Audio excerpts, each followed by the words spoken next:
Latest on former Patriots tight end Aaron Hernandez. We are hearing more from a former friend who says Hernandez shot him earlier this year, but kept quiet because he feared for his life. ABC's John Schriffen now has the story from North Dartmouth, Massachusetts.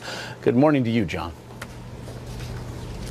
Well, Josh, good morning. That's right. This all comes as Hernandez remains here in jail, where he's been sitting for nearly a week now. And this morning, authorities are in the process of bringing back the last of the three men they say were involved in this murder of a semi-pro football player back here to Massachusetts.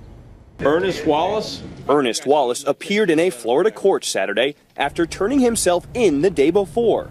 Police in Massachusetts had issued a warrant for his arrest, saying Wallace was in the car with former New England Patriots star Aaron Hernandez and another man the night Odin Lloyd was murdered execution style.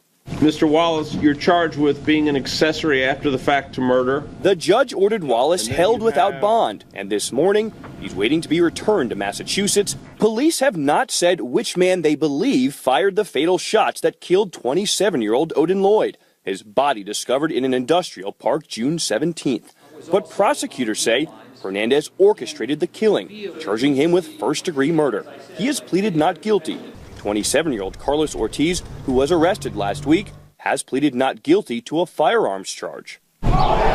In the midst of this extensive investigation, hundreds gathered Saturday to shift the focus to the victim. I just feel that the status of this person, I don't even want to say his name, has kind of overshadowed the person that my friend is. Law enforcement officials tell ABC News and ESPN that investigators are focusing on whether Lloyd was killed because of information he might have had about a July 2012 double homicide.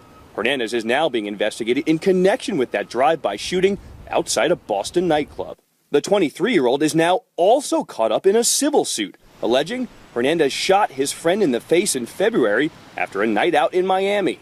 According to court documents, that friend lost his right eye, but the victim's attorney says her client did not want to file criminal charges at the time out of fear of retaliation. He was in pretty bad shape from the incident, and he was scared. I mean, these guys left him for dead, and my client was very afraid of reprisals from Mr. Hernandez and his associates.